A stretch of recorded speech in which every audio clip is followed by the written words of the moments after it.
Hello, my name is Malte Simakov. I'm a photographer from Denmark, and in this lesson we're going to be looking at one of the most interesting techniques I use. You could say it's kind of my secret technique that makes my photography different. It's called frequency separation, and when applied in landscape photos, it can really make everything feel way more magical. You can see here, when I'm going to click on this folder, we're going to see some of the changes that we will be making in today's lesson, and we can really make things that seems like they're not in the file pop out of the file, and we can make very natural blends. So let's not talk more about that and get into this enigmatic thing called frequency separation. I'll see you inside the lesson. I'm just going to say the last sentence again. I'll see you inside the lesson. So, in this lesson, we're going to be working with a very enigmatic and mysterious tool called frequency separation. And it's one of those tools we can do a lot of amazing things with, but at the same time, we have to kind of accept that it's a pretty advanced tool and it can seem pretty confusing. So, going to try to keep it very simple and go through this tool very slowly. So, what frequency separation is the fact that we are having our layer. You see down here, everything we're doing, we're painting on our layer. We're going to take the photo or the layer and we're going to split up the photo in two so that it's still the same photo, but in one of the layers we're going to have all the colors, and in the other layer we're going to have all the texture. So we still have the same photo, but we just kind of split it into two different pieces. But because of how layers work and the blending mode we're going to choose, they're going to act as the same as the photo before. What this allows us to do is that it allows us to paint in between the texture and the color. That might seem confusing, but we're going to be doing it now, and it will make a lot more sense when you actually can visualize it. So we have all these different layers from our previous lessons, and I'm just going to do a smart trick now where I'm going to press Command Alt Shift E, and what this is going to do is it's going to take everything underneath where we selected the top, and merge that, which means it's going to combine all the things we have and put it into one layer. So I'm going to make a group now on everything else and call it previous lessons, just to get the structure a little cleaner, and then we can call this layer 1. So this layer is now all the work we had in the previous episodes have been combined into one layer, and we have to be very, very careful when we do this, and we have to really think about it, because as soon as we put everything into one layer, we lose all the magic that layers is. And the magic is that we can always take one layer off, we can always adjust every single layer. It's way more flexible in that way. But we have still saved everything else from earlier, so we could always mask things out and retain our previous states. So we're going to do this because it's going to be a more simple way of showing you what we're going to be doing, but in general, you have to be very careful when you're going to merge layers together. You shouldn't be scared to do it, and there's definitely times where it can help you, but just always think about keeping everything backed up somewhere in previous folders. So that's why it's a good idea always to do this trick I did here with Command Alt Shift E, where you merge everything into a new layer. So you still have everything else, but you created a new layer that also represented everything you've done so far. So what I'm going to do now is I'm going to copy this layer 2 times. Command J for duplicate, and I'm going to call this one color, and I'm going to call this one texture. And I'm going to take the color, I'm going to click filter, blur, Gaussian blur, and some of the things we're doing right now might seem confusing, but you also just have to kind of accept what's going to happen now. So we're going to take the Gaussian blur, which is going to blur away all the texture. You can see over here now it's just the colors represented. I'm going to use a very high number. You can also use way lower blurs, but this is just my preferred way of doing this frequency separation for landscape photography. So we are going to place OK. We're going to take our texture layer and put it above the color layer, and we're going to go to image. We're going to go to apply image. We're going to say layer 1 color, and this is important. We need the blending mode to be on subtract. We need the opacity to be 100. The scale has to be 2, and the offset has to be 128. And this is a little bit of the magic, that it's easier if you just accept that this is how we create this color split. And then when you have this, it will kind of look like this, and you just click OK. And as you can see here, we have a layer with all the texture in the photo. So how do we make these two act as one again? Well, we're super lucky that if we change the blend mode to linear light, the way that the blend is going to affect the blurred layer is that we're actually going to end up with the same photo, but now we just have it split up. So I'm going to make a folder with the two files here and call it frequency separation. And I'm going to open the folder, and now we're going to work in between the texture and the color.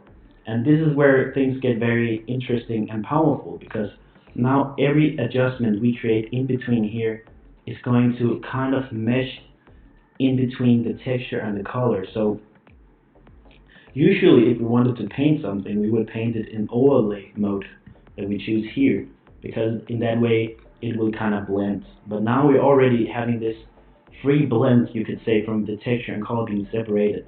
So if I go to brush now, and I wanted to paint in a color, let's say this red color, we're not going to just see red color, we're going to see it kind of blended in. And now because I put a very high flow, it's still going to look like just the color. But if you go down with opacity, you can see how it's actually kind of blending in, as opposed to if it was just purely the color. You can see here, I put it out of the folder. Now it's not in between, it's just the color. Now we're retaining the texture. So this is a good way to paint very naturally, and all the things you learned in the previous lesson with how you can add colors and extend the color palettes, I like to do that all inside the frequency separation. So I'm going to make a new file, and I'm going to make a new group, and I'm going to call this color. And then all the color work I will do inside this group. Now we're just going to quickly give you an example. Based on what we did in the last lesson, I'm going to extend the range even more of the water. So I'm pressing the command tool to pick the color here, and I'm seeing it's around here in the hue, and I want it to be even more blue here. Make sure the flow is pretty low. I press Shift 1 to get it to 10%, and then we're just going to slowly blend it into the photo. I'll take it a little lighter, saturation a little up, and blend that in here. You can see how it nice and smoothly blends in. I'm going to take it even lower down in the hue here and blend that in here. We're getting this graduated, very natural blend inside our photo with the colors. You can see here, it's very, very natural. And we can also do that a little for this cloud up here. You can see if we analyze the color spectrum, it's moving from deep purple pink up to red, up to lighter red, up to orange, up to yellow. If we go through here, you can see that represented in the color. I'm just going to accentuate that feeling a little. And as I said earlier, I'm very careful with this purple color, but I'm going to embrace it a little here. I'm going to take it a little up, increase the brightness a little, because you can see the brightness is also increasing towards this side. I'm going to take it a little up in hue, increase the brightness slightly again.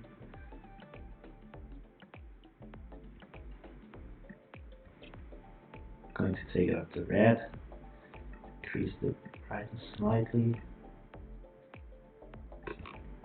Going to take it down here to more orange red, increase the brightness slightly, make it a little smaller, and zoom in.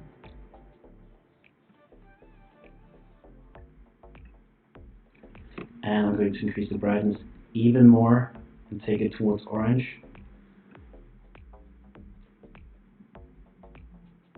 Get some orange in there. I'm going to take it all the way out to yellow and make it very bright now for the final highlights. Here we go. And as usual, we painted it very dramatically and strong, so now it looks very unnatural, but we're going to take the opacity, go all the way down to 0, and then go slowly up until we find somewhere where we feel is natural. So I like what it does when you just have a little of it here, around 43%. You could take this and do it also to all the small parts in the clouds here, and you could really take your time to do it very refined, and the results will be amazing. So this is how I do the color inside the frequency separation. Now I'm going to close that folder, and I'm going to go to our next folder. I'm going to call that extra texture. So this is a fun little gimmick. Again, you don't have to think too much about why it works, but just kind of accept that it does. We're going to use a tool. When you hold in the button here, you can see Mixer Brush tool. Going to select that. We're going to say sample all layers, and then we're going to pick the color on our new layer here. Any color really works from the photo. And now when we paint in, something kind of magical happens. You can see here we get a huge punch in texture and brightness at the same time. We can change the layer modes again. If it's just lighter color, it only applies the bright part. If it's darken, we only get to see how it darkens the bright parts. Could change it to screen also, so only get the bright parts going through. So really you can play around with that. Usually I like the magical effect that it does when it's only applied to the brighter color. So screen is a good way to do it. Lighter color would also be a very effective way to do this. But I like the magical glow of the screen. So I'm just going to paint in texture a little more, and again, we have to think very strategically. What is our main plan with this photo? What do we want to have the viewer look at first, and what's our subject of the photo? Now, I want this boat to kind of be the subject, but at the same time, it's also the collective curve of all the boats. I'm going to paint it in first here on this boat. Just put some nice highlights on there. You can be even more precise with it by zooming in and just everywhere. Again, where would there naturally be highlights? I'm going to paint that in. If I was being more cautious now, I would make sure that we don't hit down here, but I'm just doing it a little quickly, so it might be slightly sloppy. And I'm using the shift and 2 point click method to make straight lines between click 1 and 2, holding shift click. You can see we're really dramatically popping. And always when you're doing this method, don't go for 100%. You always want to take the opacity down, because it's always going to be way too much in 100%. But around 40%, maybe 35%. I really like what the effect is doing to this boat. We're really feeling how it's popping out in the image. Then if we also wanted to do this for the other boats, I would recommend creating a new layer so we can individually adjust the opacity between this boat, because it's kind of one of the main subjects, and the other boats. So again, if you want to work on these boats, make sure you're zoomed in a lot. If you don't want to apply it everywhere, then the whole point of highlighting kind of disappears when you're doing everything. So in general, just try to do it where it feels like highlights should be hitting. just going to go over this code quickly. And this is again one of those methods where you will really see the most amazing results if you take a long time to do this and you do it very, very, very precisely. I'm just going to quickly showcase it, but for the most wondrous results you will only see it if you really just take your time with this. Again, you can see if I zoom out now, this boat is definitely popping a lot more in these areas. I think this was too much. Just going to make a mask, and you know how we can, with the mask and the normal brush tool and the black color, I'm going to take the flow up now and just brush the effect of what we just did out, because we just created a mask that's showing black in this area, which means it is not effective anymore. I'm just going to take opacity down, and I'm going to make a new layer. Again, this is one of the methods that will actually take me sometimes 4 or 5 hours in combination with the other things, so I'm just going to quickly showcase you what you could do with it, but the true results are seen after using a long time of this. And remember to change the mode to screen so we don't get that kind of weird black blemishes. Now you can see, if I click on the icon on the extra texture, how we just added a huge punch to the photo. Again, you could always figure the more you add somewhere, the more it pops into the photo. So really think about, what do we want the viewer to look at first? And in general, you don't want to apply this on a subject that's too far away, because again, this increases the contrast, and it's not logical that this mountain has a huge amount of contrast. So it makes sense we have a foreground subject that we can do this on, but be very, very careful with this tool. It can really ruin the photo and make it look very awkward, because adding too much texture is really dangerous.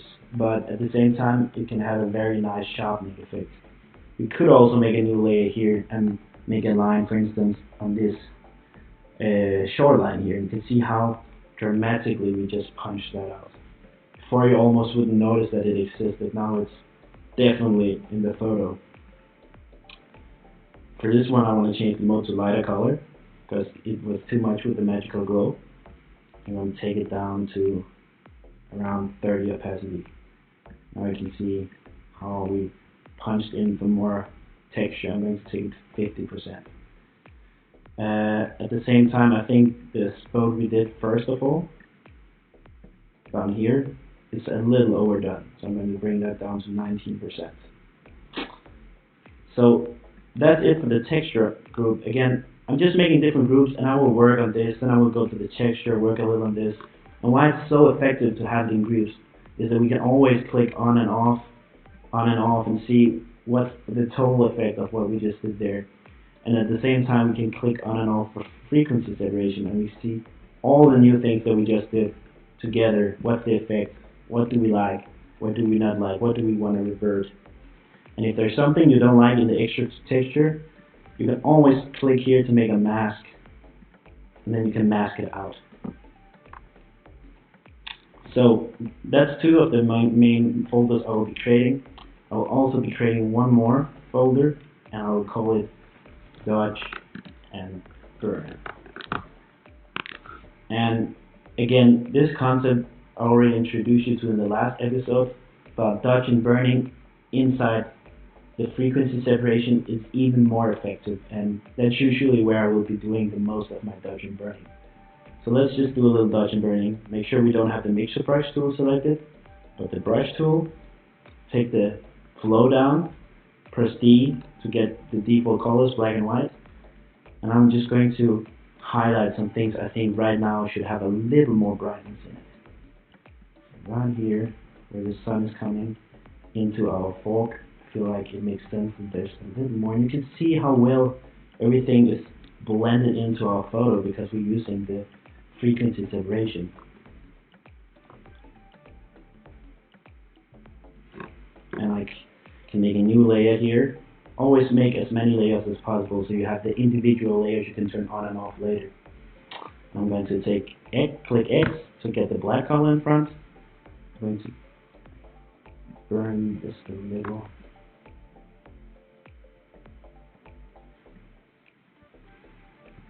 Also the reflection here. Oh, actually, I'm not going to touch that one quite yet.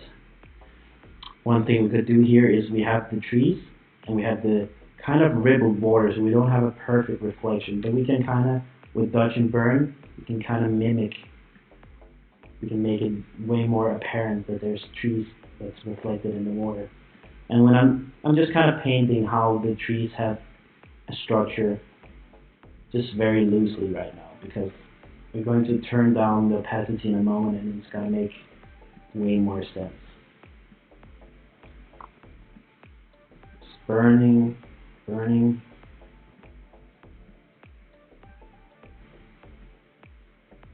then we're going to go to opacity for this layer. I'm going to turn it all the way to 0. I'm going to turn it a little up. You can see here I actually forgot to make a new layer for this, so I'm also affecting the work we did here. And tip it a little up. And when you see, when we zoom out here, our eyes will be fooled into seeing a little more clear reflections here.